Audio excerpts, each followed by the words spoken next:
The best thing would have been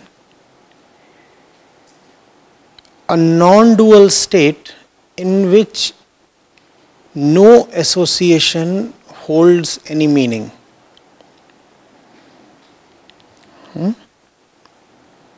There exists nobody else to associate with.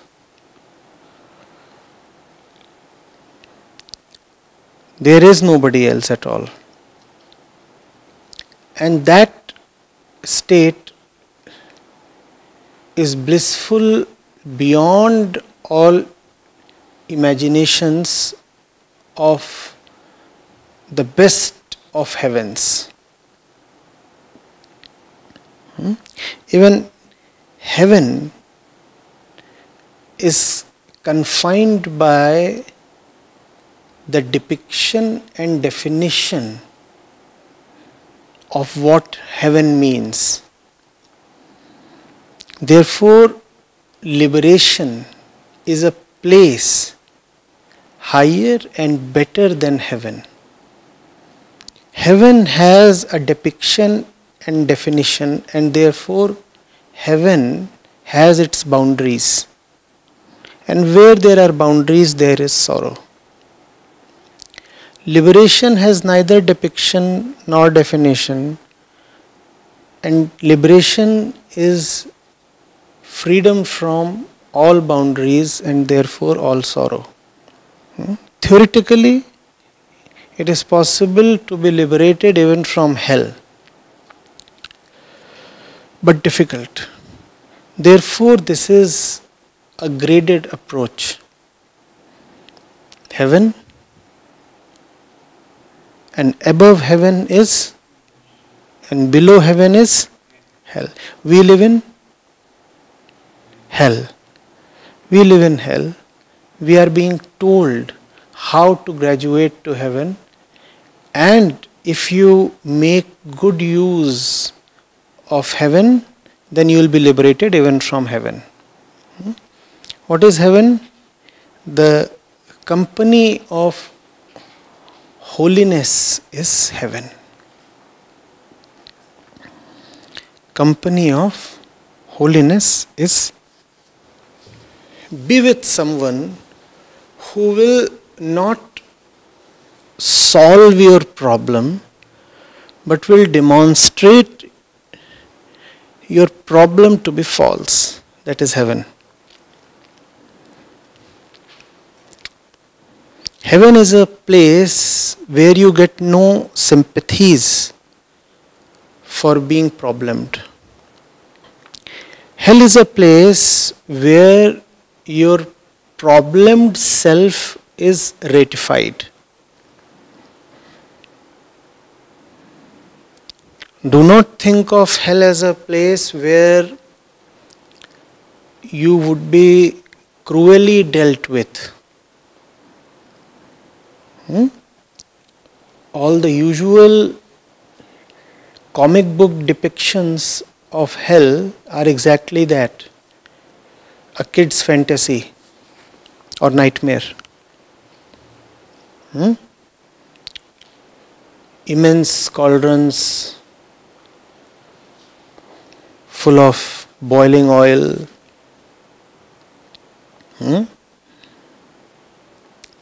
And slaves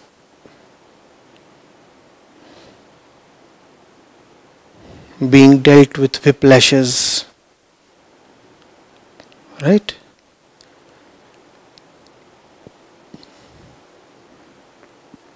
Monsters out to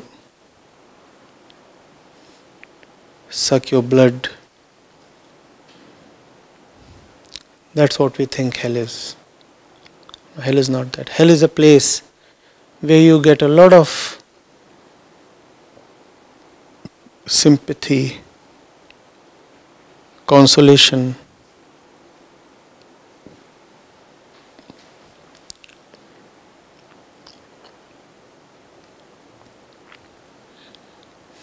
condolence, commiseration.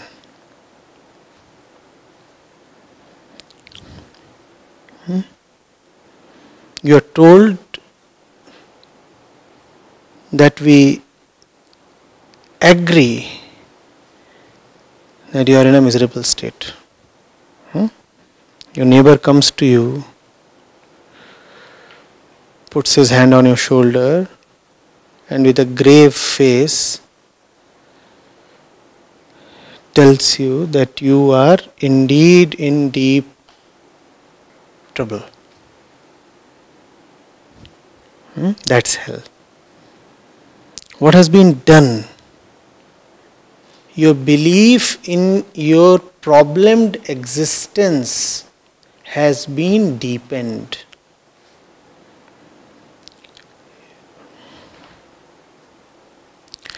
Your problem is not that you have problems.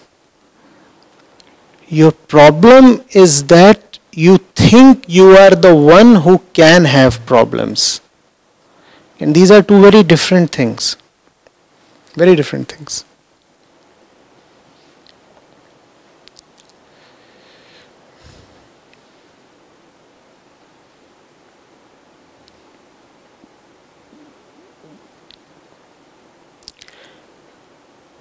It is one thing to have problems. It is another thing to mistake your identity so much that you start imagining yourself as being problemed.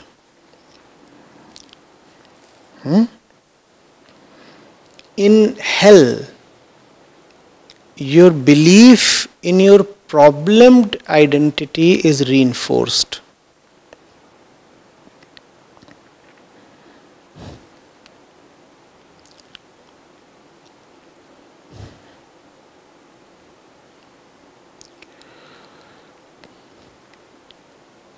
Hell is full of people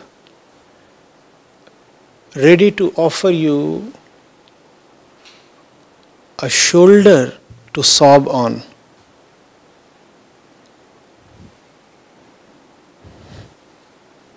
You go to someone and tell him, I am so weak and I am a victim of circumstances.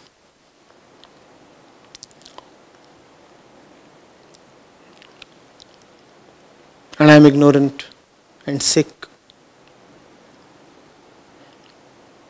luckless and witless.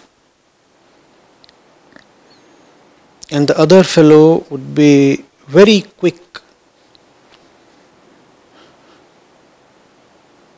to not only accept what you are saying, but actually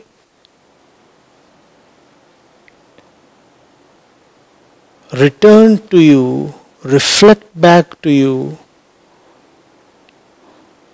an exaggerated version of what you are saying. You tell him, I am feverish, I have 101. He'll put his palm on your face and say, no, you have 103. That's hell. The fact is you have 98.4.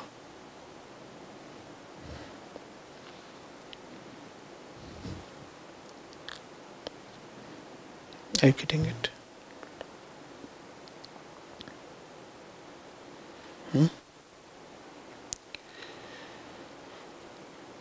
Heaven is where your problems are not solved. Heaven is where your problems are dismissed.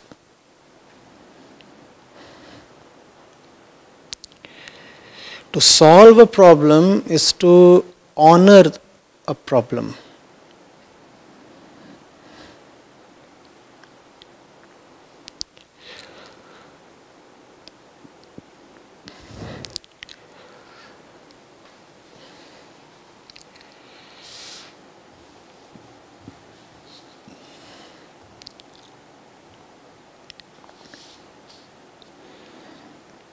Heaven is a place where problems are not admitted.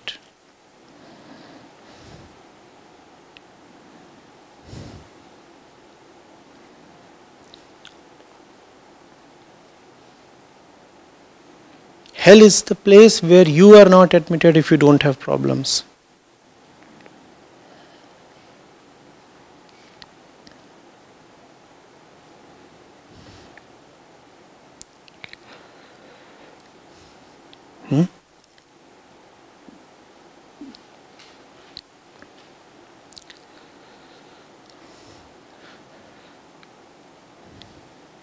So, heaven is the company of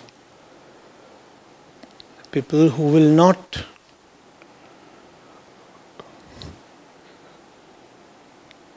pay attention to what you have, because all that you have is problems. Heaven is the company of people who will pay attention to what you are, because when you pay attention to what you are, then you have very little respect left for what you have.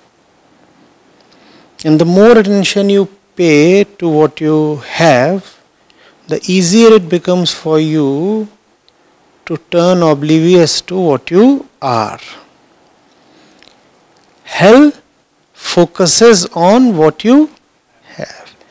Heaven reminds you of what you are. And once you clearly remember who you are, then you don't even need heaven. Then what you have is liberation.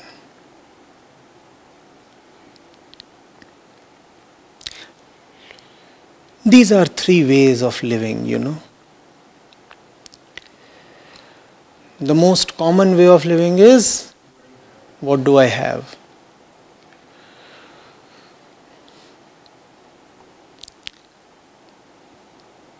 990 of 1,000 people live constantly worrying and wondering, what do I have? How much do I have? How long will it last? How can I have more?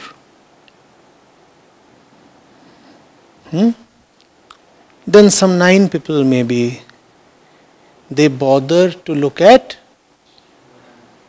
what they are. What is the quality of my mind, thought, consciousness, life? Quality that is not measured through possessions. Because all possessions are ultimately sources of problems. Either they are explicitly problems or they are problems waiting to manifest. They are lying latent, dormant. So I am not so much concerned about what I have. The more concern I pay to what I have, the more I am empowering my problems. I am rather much more concerned about what I am. And if you pay sufficient and honest attention to who you are, then you are liberated of even the need to ask who you are. That's the fruit of constantly inquiring and wondering about your fundamental existence. You could either worry about all the miscellaneous things, which most people do, or you could keep aside all the miscellaneous worries and focus your mind on this one question or concern or worry, which is, how am I doing? What's the quality of my existence? Who am I to be worrying so much?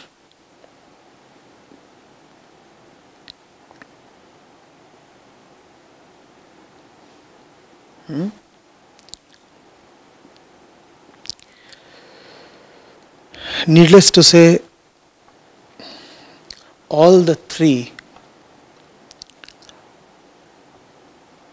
are meaningful only with respect to one's mortal existence.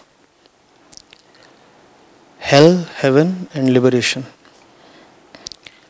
None of these relate to any kind of afterlife or places that one reaches after death. Hell is a way of living. Heaven is another way of living. And liberation is royal life itself.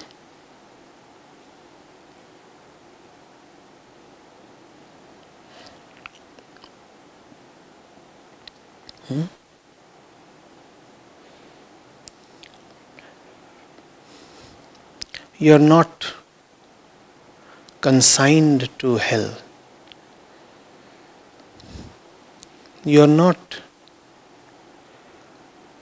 rewarded a heaven. Hell and heaven are both choices. Your own sovereign choices. No angel,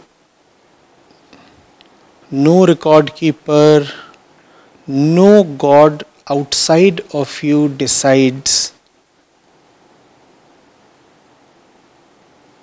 whether you would be in heaven or hell.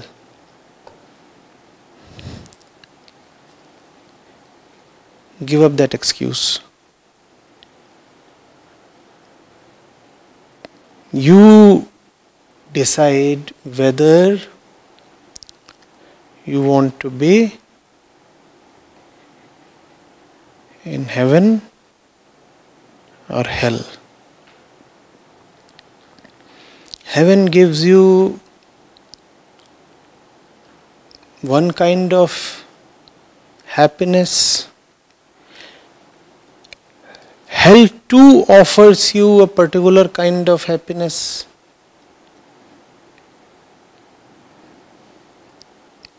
And what liberation gives you is the ultimate happiness.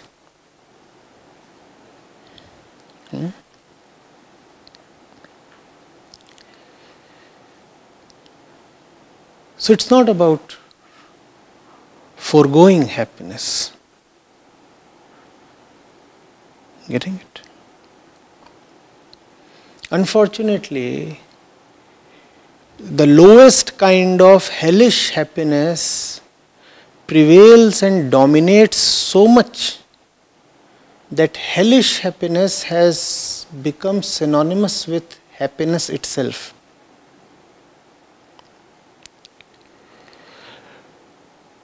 There is a funny repercussion, therefore.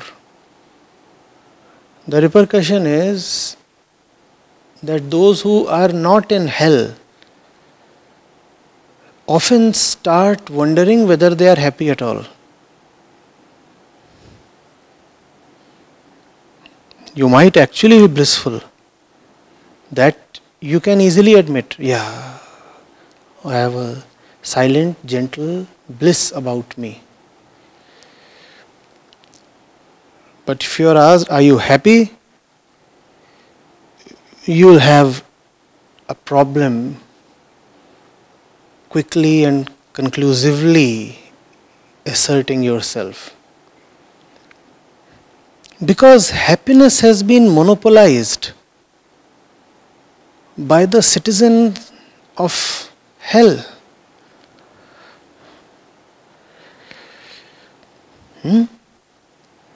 Laughing, shrieking, yelling, loud, glitzy, blingy happiness. Are you getting it? So it's important to realize that when you rise from hell, you don't give up happiness. You just rise to a higher level of happiness. Getting it? Similarly, liberation is not liberation from happiness really. Liberation is the ultimate level of happiness. Why am I talking about this? I am talking about this because if you are not convinced that you are graduating to a higher level of happiness, then heaven can feel like a place with no happiness. Because heaven does not have happiness of the kind that is found in hell. And if your very definition of happiness gets dictated by the citizens of hell, if you start buying into and believing in the definitions they create, then hell will become very attractive and heaven will look very dull to you. And that will pose a danger. Even if you are offered hell, even if you gain admission to hell, even if you wisely choose heaven, even if you do gain admission to heaven, you will have an unfortunate inclination to slip back to hell. Why? Because heaven will appear quite an unhappy place.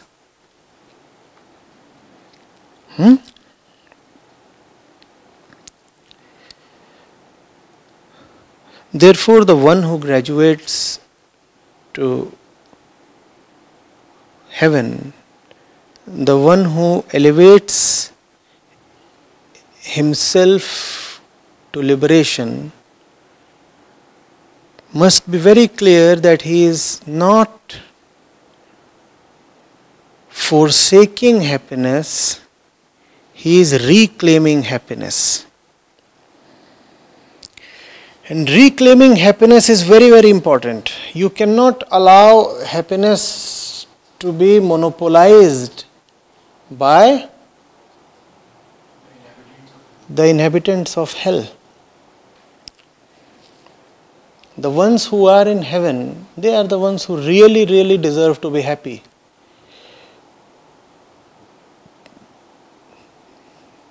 The ones who are liberated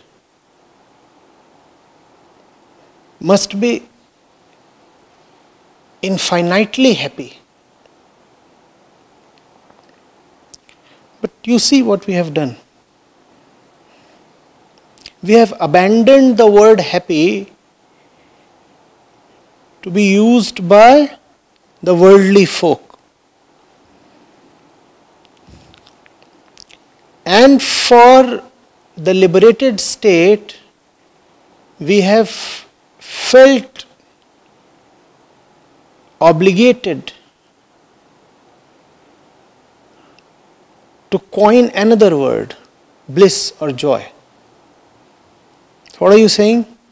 You are saying, we have bliss, we have joy. And what the hell? Who has happiness? Exactly that, hell. You have bliss, you have joy, but who has happiness? Hell has happiness. Indirectly, you have declared that you are not happy. Indirectly, you have declared that you have joy and bliss and all that, but you don't have. It's a very Puritan way of putting things, but it is also harmful. It is not harmful when you are already liberated.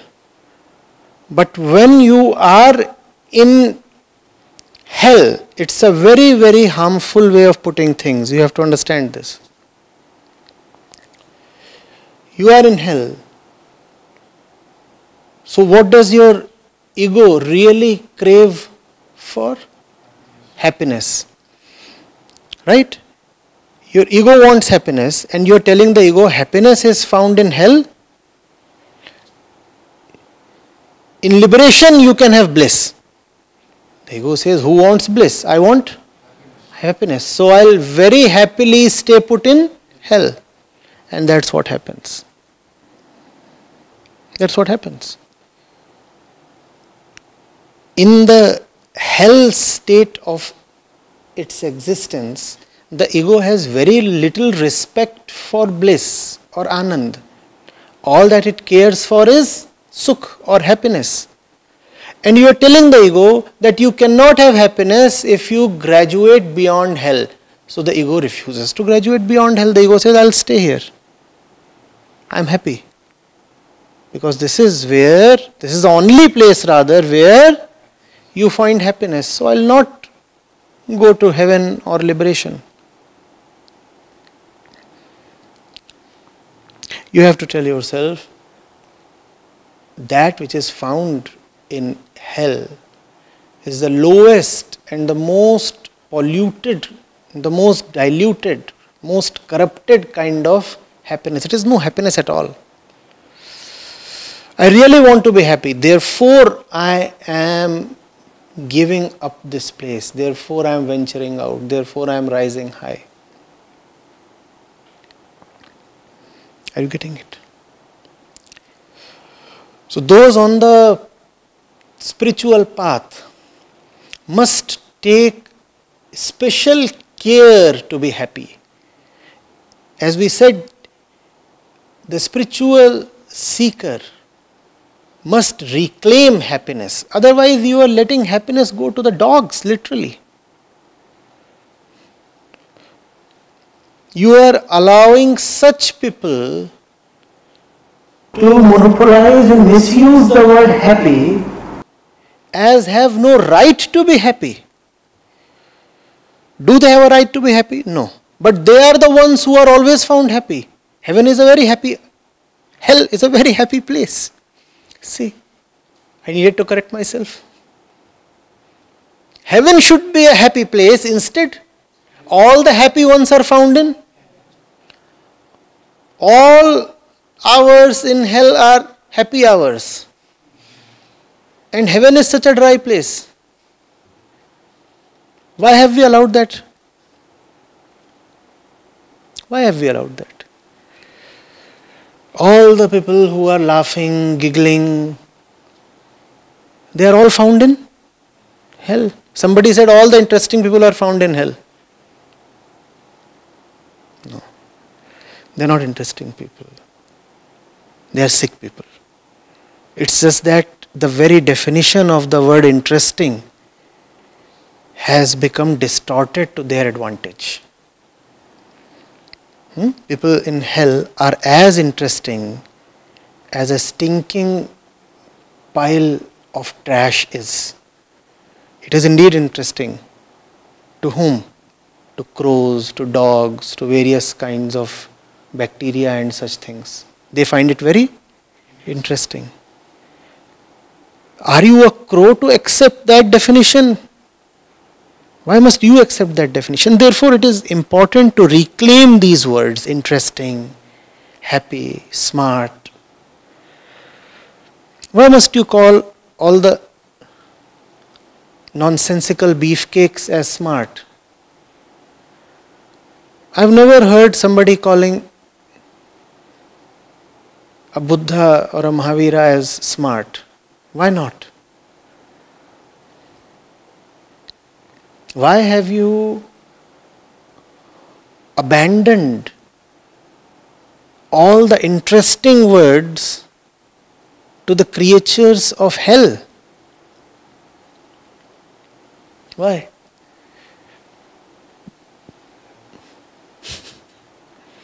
By doing that, you have raised trouble for yourself. We have come to a point where if you find a spiritual person really pleased and radiant, and actually happy, then you start doubting whether he is really spiritual. Because the only ones who have a right to be happy are the people of hell. You say you are spiritual, how are you happy? You are not supposed to be happy. Then what am I supposed to be?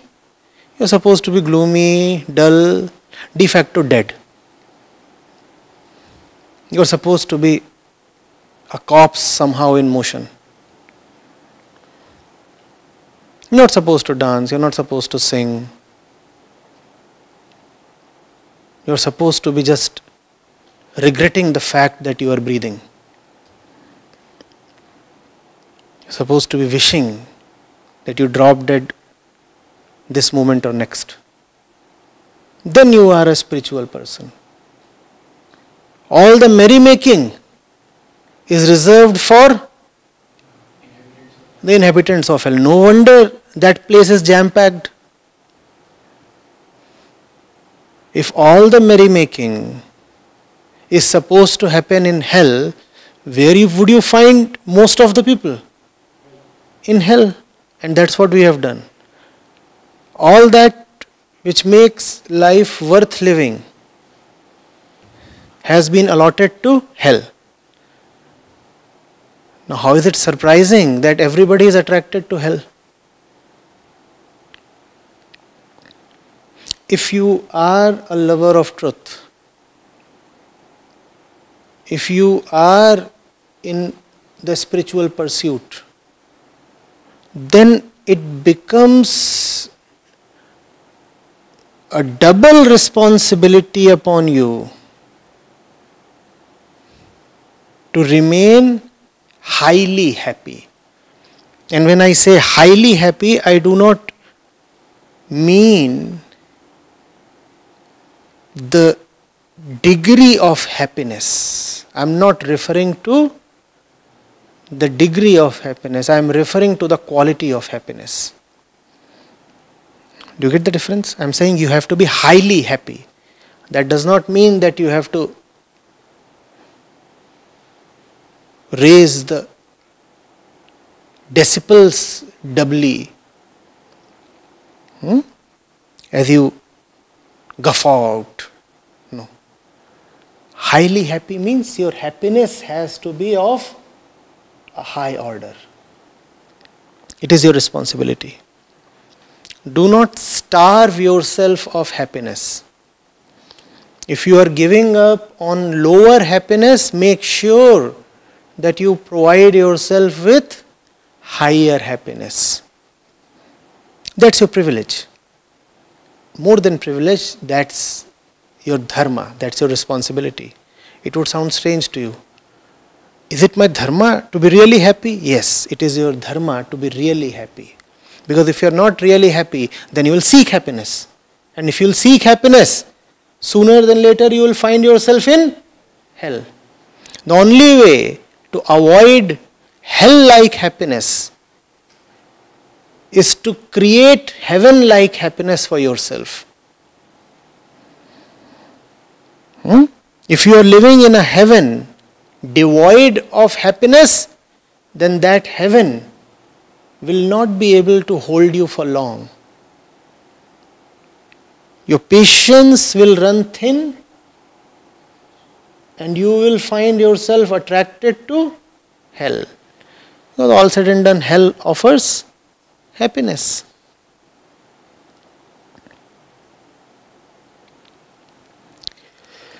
Getting it?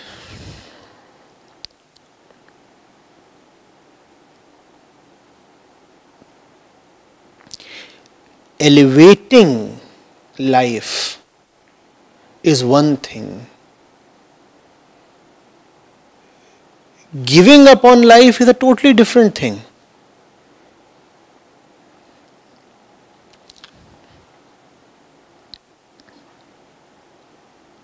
Choosing the right road compared to the wrong road is one thing. And not traveling at all is a totally different thing.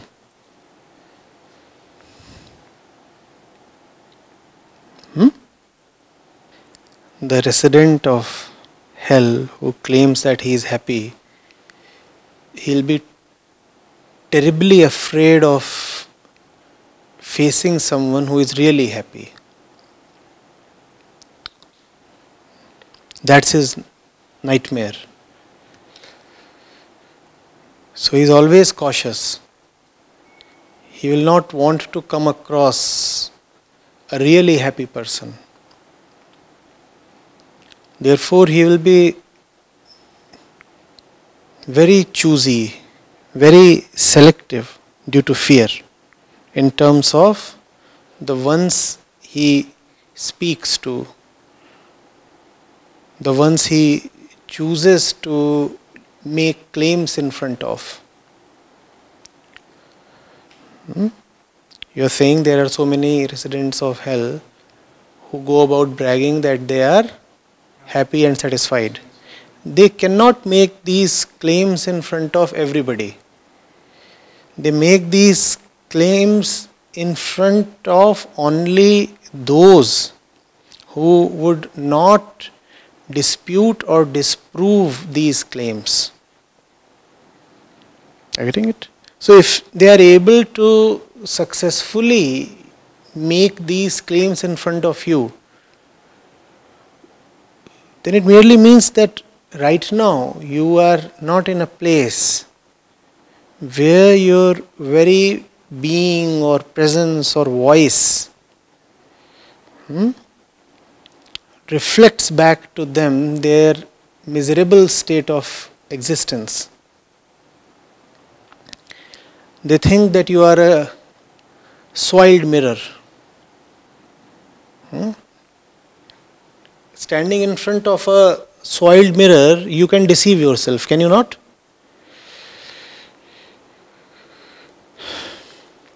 Once they know that you reflect honestly and accurately, they will be very afraid of making dishonest claims in front of you. The fact that they avoid reality, the fact that they avoid truth and spirituality, itself demonstrates that they are afraid, are they not? If you say that you are indeed happy and satisfied,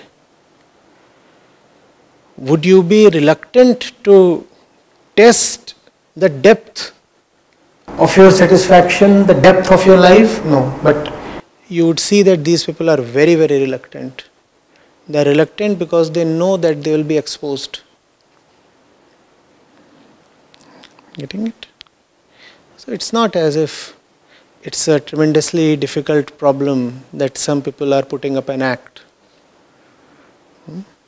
Those who are putting up an act are more conscious of the act, the deception, than anybody else. It's just that if you are still not very evolved, then they are able to pull a fast one and